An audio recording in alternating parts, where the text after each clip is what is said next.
दोस्तों, आज हम जो कहानी सुनेंगे उस कहानी का शीर्षक है लाल पान की बेगम, जो लेखक श्री फणीश्वर नाथ रेणु द्वारा लिखी गई है। आइए सुनते हैं। क्यों बिरजू की माँ नाच देखने नहीं जाएगी क्या? बिरजू की माँ शकरकंद उबाल कर बैठी मन ही मन कुर रही थी अपने आंगन में। 7 साल का लड़का बिरजू शकरकंद के बदले तमाचे खाकर आंगन में लोट लोट कर सारी देह में मिट्टी मल रहा था। चंपिया के सिर भी चुड़ैल मनरा रही है। आधे आंगन धूप रहते जो गई है सहुआइन के दुकान छुआ गुड़ लाने, सो अभी तक नहीं लौटी। दिया बाती की बेला हो गई। आए आज लौट के जरा। बागर बकरे की देह में कुकुर माछी लगी थी, इसलिए बेचारा बागर रह रहकर कूद फांद कर रहा था। बिरजू की माँ बागर का मन का गुस्सा उतारने का बहाना ढूंढकर निकाल चुकी थी। पिछवाड़े की मिर्च की फूली गाछ, बागर के सिवा और किसने कलेवा किया होगा? बागर को मारने के लिए वह मिट्टी का छोटा ढेला उठा चुकी थी कि पड़ोसिन मखनी फुआ की पुकार सुनाई पड़ी। क्यों बिरजू की माँ नाच नहीं देखने जाएगी क्या? बिरजू की माँ के आगे नाथ न पीछे पगैया हो तब न फुआ। गरम गुस्से में बुझी नुकीली बात फुआ के देह में धंस गई और बिरजू की माँ ने हाथ के ढेले को पास ही फेंक दिया। बेचारा बागर को कुकुरमाची परेशान कर रही है। आय हाय हर हर आय हाय। बिरजू ने लेटे ही लेटे बागर को एक डंडा लगा दिया। बिरजू की माँ की इच्छा हुई कि जाकर उसी डंडे से बिरजू का भूत भगा दे, किंतु नीम के पास खड़ी पनभरनियों की खिलखिलाहट सुनकर रुक गई। बोली, ठहर, तेरे बप्पा के बड़ा हथछुट्ठा बना दिया है तुझे, बड़ा हाथ चलता है लोगों पर, ठहर। मखनी फुआ नीम के पास झुकी कमर से घड़ा उतारकर पानी भरकर लौटती पनभरियों में बिरजू की माँ की बहकी हुई बात का इंसाफ कर रही थी। ज़रा देखो तो इस बिरजू की माँ को। 4 मन पाट का पैसा क्या हुआ है, धरती पर पाँव ही नहीं पड़ते। निसाफ करो, खुद अपने मुंह से 8 दिन पहले से ही गांव की गली गली में बोलती फिरी है। हाँ, इस बार बिरजू के बप्पा ने कहा है बैलगाड़ी पर बिठाकर बलरामपुर का नाच दिखा लाऊंगा। बैल अब तक अपने घर है तो 1000 गाड़ी मंगनी मिल जाएगी। सो मैंने अभी टोक दिया। नाच देखने वाली सब तो ऑन पॉन तैयार हो रही है, रसोई पानी कर रही है। मेरे मुंह में आग लगे, क्यों मैं टोकन गई? सुनती हो क्या जवाब दिया बिरजू की माँ ने? मखनी फुआ ने अपने पोपले मुंह के होठों को एक ओर मोड़ कर ऐंठती हुई बोली, निकाली, अर्रे हा हा। बिरजू की मैया के आगे नाथ और ना पीछे पगैया, तब ना आ। जंगी की पुतोह बिरजू की माँ से नहीं डरती। वह जरा गला खोल कर ही कहती है, फुआ, आज सरबे सित्तल मिट्टी के हाकिम के बासा पर फूल छाप किनारी वाली साड़ी पहन के तू भी तो भटाकी भेटी चढ़ाती तो तुम्हारे नाम से भी 2-3 बीघा धनहर जमीन का पर्चा कट जाता। फिर तुम्हारे घर भी आज 10 मन सोना बंग पाठ होता, जोड़ा बैल खरीदता, फिर आगे नाथ और पीछे सैकड़ों पगैया झूलती। जंगी की पुतोह मुंहजोर है, रेलवे स्टेशन के पास की लड़की है, 3 ही महीने हुए गौने की नई बहू होकर आई है और सारे कुर्मा टोली की सभी झगड़ालू सासों से एकाध मोर्चा ले चुकी है। उसका ससुर जंगी दागी चोर है, सी किलासी है। उसका खसम रंगी कुर्मा टोली का नामी लठैत, इसलिए हमेशा सींग खुजाती फिरती जंगी की पुतोह। बिरजू की माँ के आंगन में जंगी की पुतोह की गला खोल बोली गुलेल की गोलियों की तरह दंदनाती हुई आई थी। बिरजू की माँ ने एक तीखा जवाब खोज कर निकाला, लेकिन मन मसोस कर रह गई। गोबर की ठेरी में कौन ठेला फेंके? जीभ की झाल को गले में उतार कर बिरजू की माँ ने अपनी बेटी चंपिया को आवाज़ दी, अरे चंपिया, आज लौटे तो मैं तेरी मुड़ी मरोड़ कर चूल्हे में झोंकती हूँ।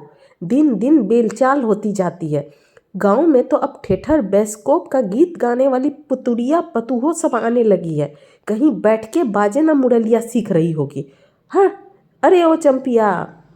जंगी की पुतोह ने बिरजू की माँ की बोली का स्वाद लेकर कमर पर घड़े को संभाला और मटक कर बोली, चल दीदिया चल, इस मोहल्ले में लाल पान की बेगम बसती है, नहीं जानती? दोपहर दिन चौपहर रात बिजली की बत्ती भग भग जलती है। भग भग बत्ती की बात सुनकर न जाने क्यों सभी खिलखिलाकर हंस पड़ी।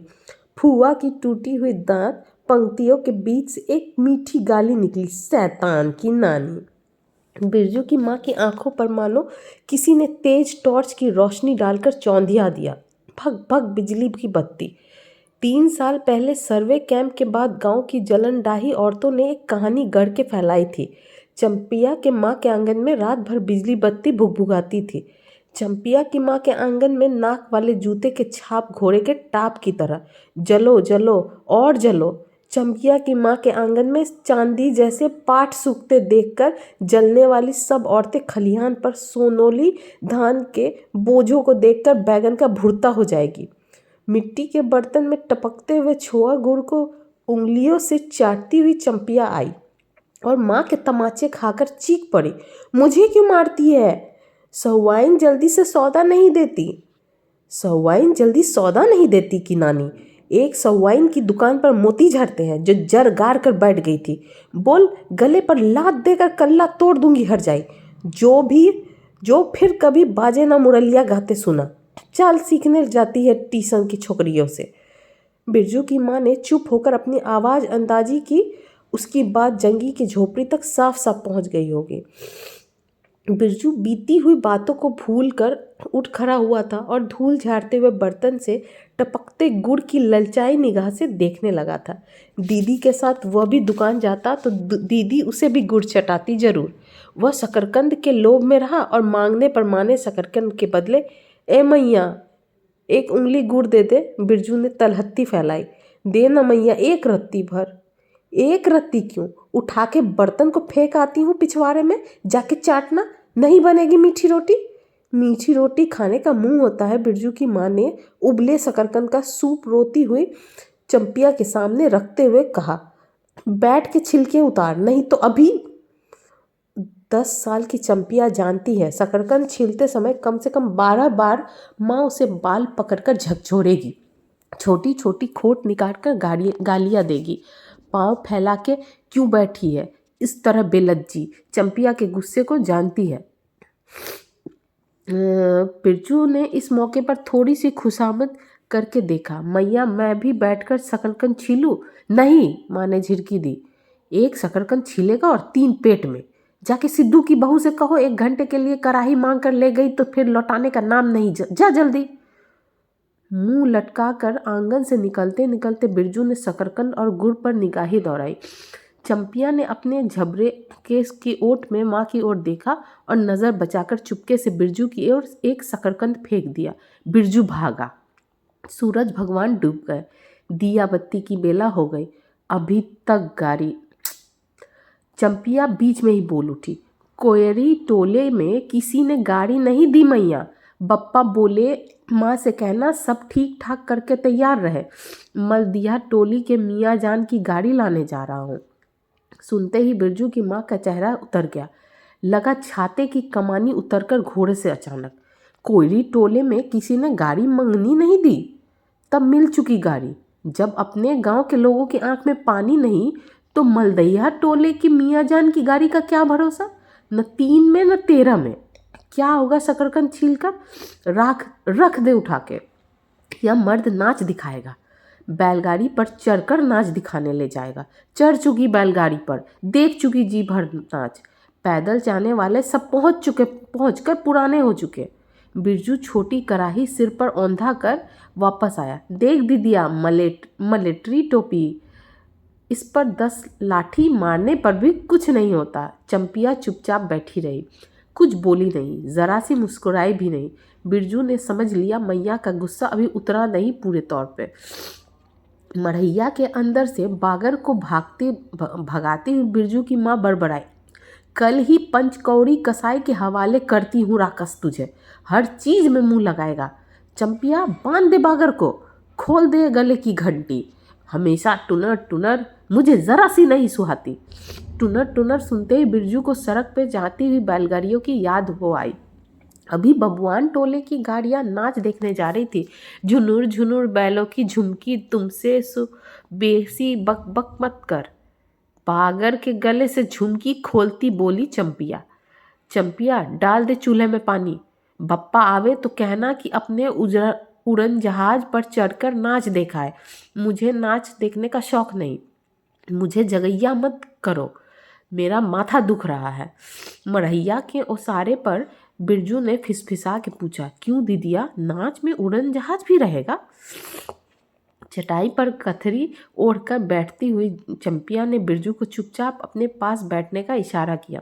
मुफ्त में मार खाएगा बेचारा। बिरजू ने बहन की कथरी में हिस्सा बांटते हुए चुक्की मुक्की लगाई।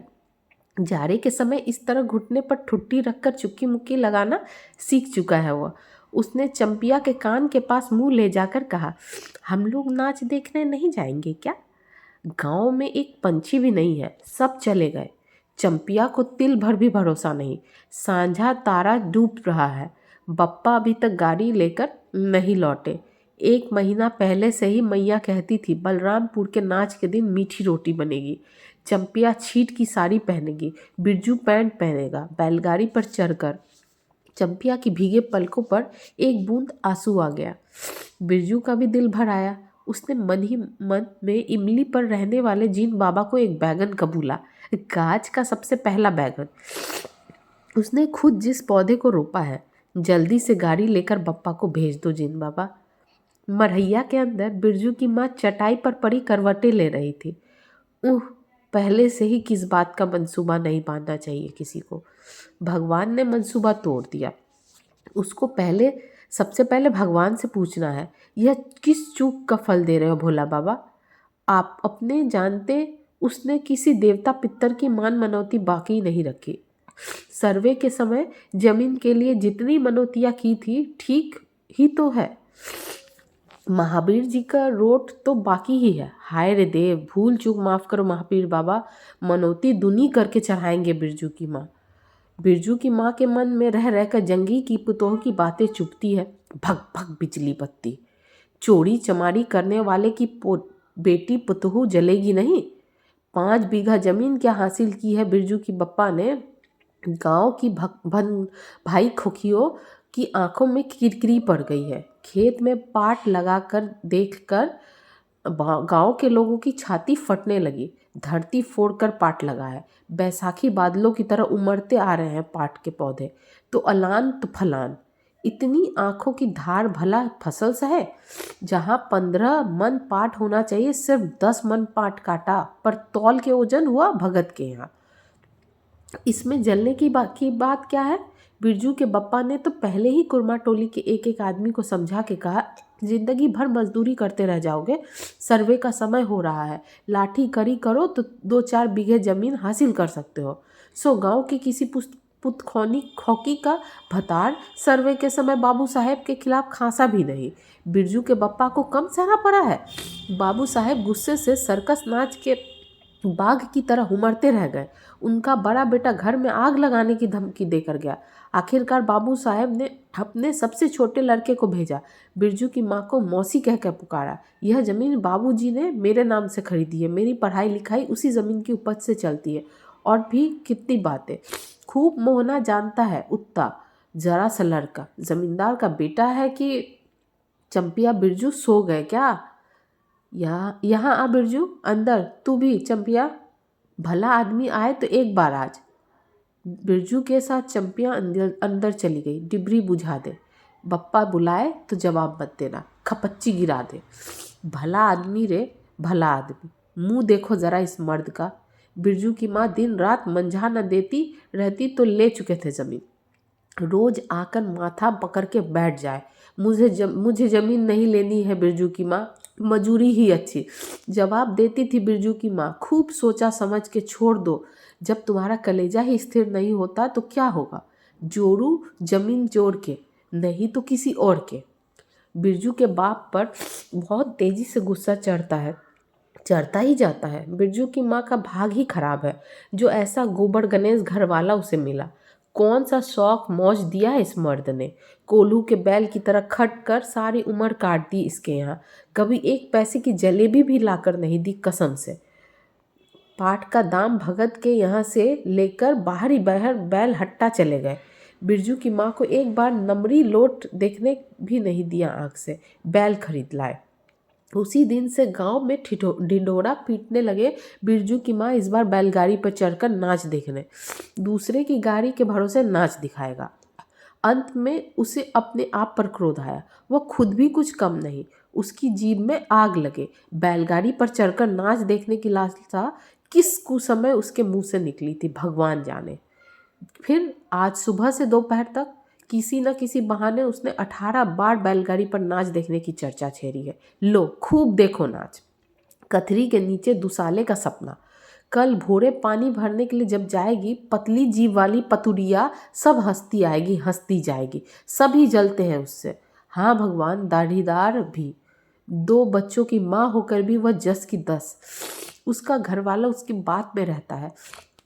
वह बालों में गरी का तेल डालती है। उसकी अपनी ज़मीन है किसी के पास 1 घुट ज़मीन भी अपने इस गांव में? जलेंगे नहीं।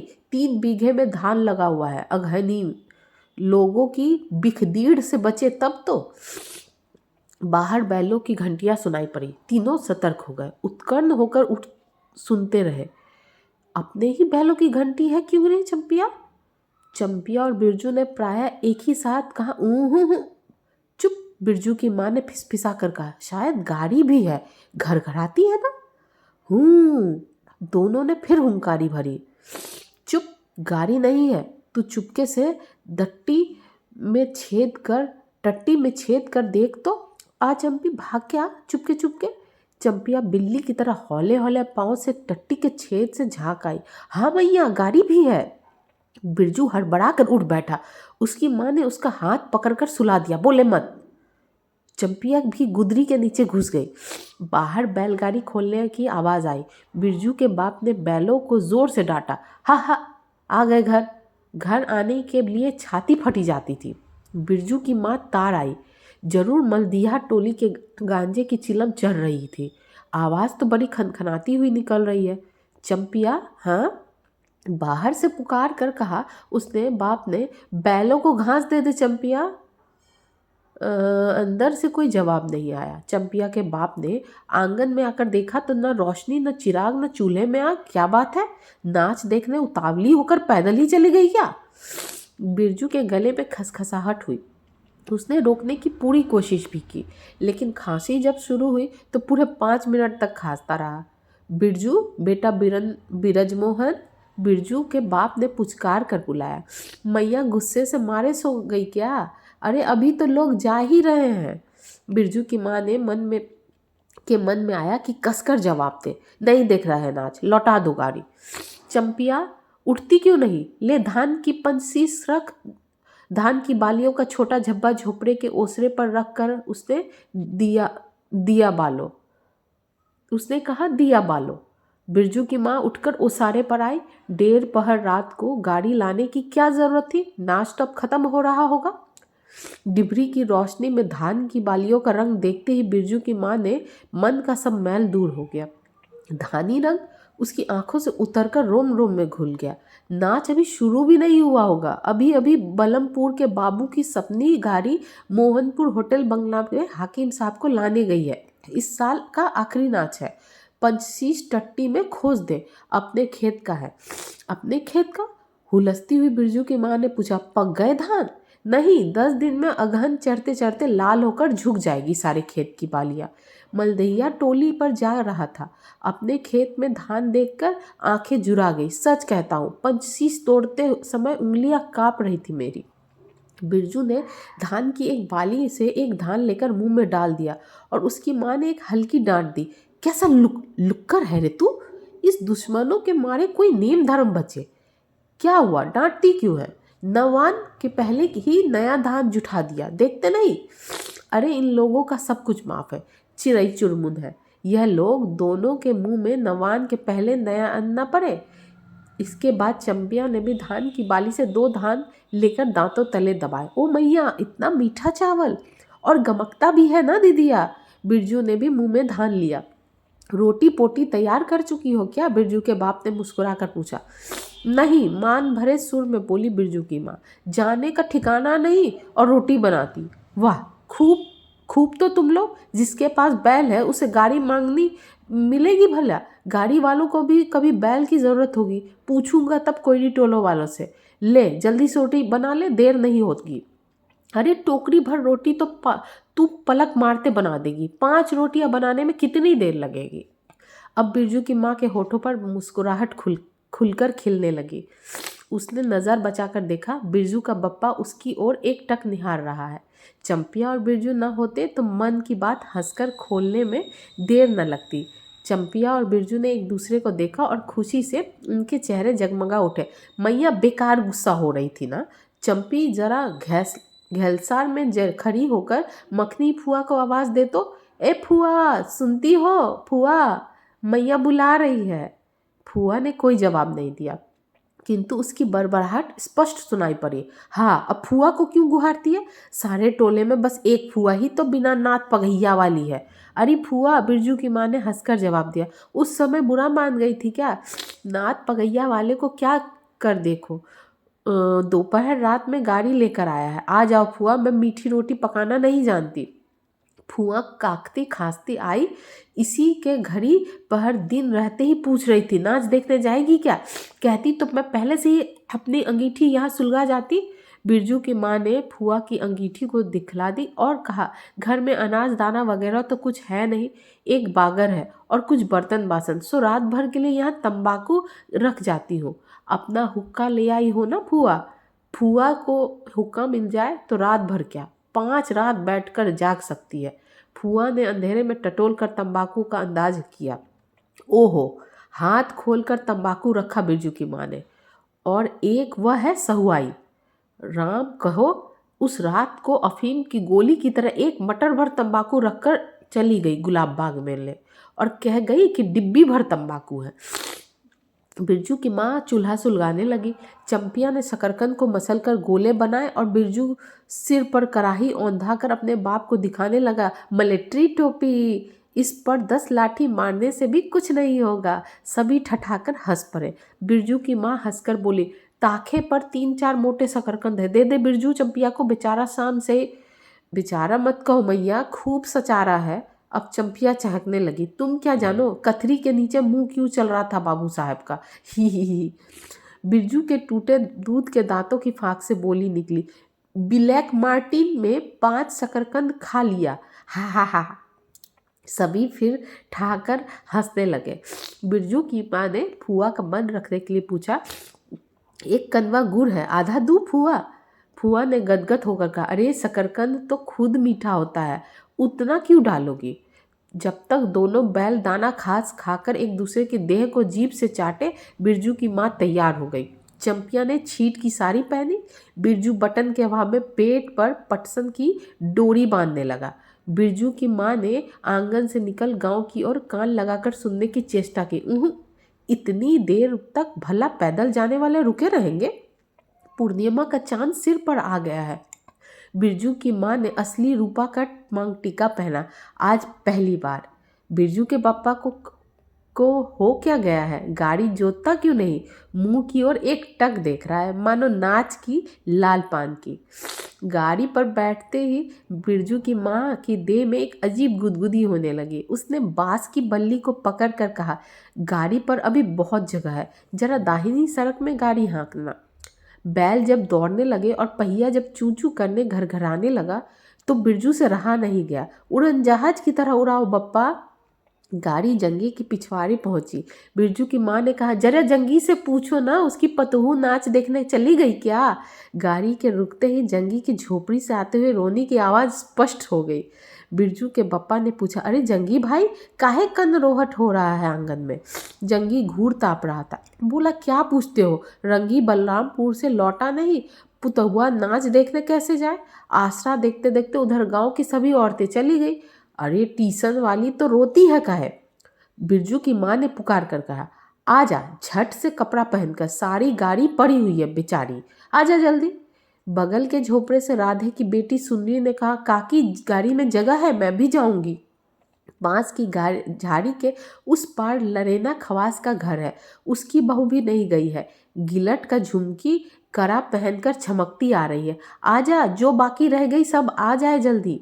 जंगी की पुतोह, लरेना की बीवी और राधे की बेटी सुनरी तीनों गाड़ी के पास आए। बैल ने पिछला पैर फेंका। बिरजू के बाप ने एक भद्दी गाली दी, साला लतार मारकर लंगड़ी बनाएगा पुतोह को। सभी ठठाकर हंस पड़े। बिरजू के बाप ने घूंघट में झुकी दोनों पतोहों को देखा। उसे अपने खेत की झुकी हुई बालियों की याद आ गई। जंगी की पुतोह का गौना 3 ही मास पहले हुआ है। गौने की रंगीन साड़ी से कड़वे तेल और लठवा सिंदूर की गंध आ रही है। बिरजू की माँ अपने गौने की याद आई। उसने कपड़े की गठरी से 3 मीठी रोटियां निकालकर कहा, खा ले एक एक करके, सिमराह के सरकारी कूप में पानी पी लेना। गाड़ी गांव से बाहर होकर धान के खेतों के बगल से जाने लगी। चांदनी कार्तिक की खेतों से धान की झड़ते फूलों की गंध आती है। बांस की झाड़ी में कहीं दुधी की लता फूली है। जंगी की पुतोहू ने एक बीड़ी सुलगाकर बिरजू की माँ की ओर बढ़ाई। बिरजू की माँ को अचानक याद आई चंपिया, सुंदरी लरेना की बीवी और जंगी की पुतोह, ये चारों ही गांव के बैस्कोप का गीत गाना जानती है खूब। गाड़ी की लीक धन खेतों के बीच होकर गई। चारों ओर गौने की साड़ी की खसखसाहट जैसी आवाज होती है। बिरजू की माँ के माथे की मांग टिके पर चांदनी छिटकती है। अच्छा, अब एक बैस्कोप का गीत गा तो चंपिया, डरती है काहे, कहाँ भूल जाओगी, बगल में मास्टरनी बैठी ही है। दोनों पतोह ने ही तो नहीं, किंतु चंपिया सुनरी खखार कर गला साफ किया। बिरजू के बाप ने बैलों को ललकारा, चल भैया और जोर से गा रे चंपिया, नहीं तो मैं बैलों को धीरे धीरे चलने कहूँगा। जंगी की पुतोह ने चंपिया के कान के पास घूंघट ले जाकर कुछ कहा। चंपिया ने धीमे से शुरू किया, चंदा की चांदनी। बिरजू को गोद में लेकर बैठी उसकी माँ की इच्छा हुई वह भी साथ साथ गीत गाए। बिरजू की माँ ने जंगी की पुतोह को देखा, धीरे धीरे गुनगुना रही थी वह भी। कितनी प्यारी पुतोह है। गौने की साड़ी से एक खास किस्म की गंध निकलती है। ठीक ही तो कहा है उसने, बिरजू की माँ बेगम है, लाल पान की बेगम।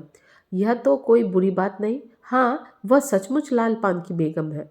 बिरजू की माँ ने अपने नाक पर दोनों आंखों को केंद्रित करने की चेष्टा करके अपने रूप की झांकी ली।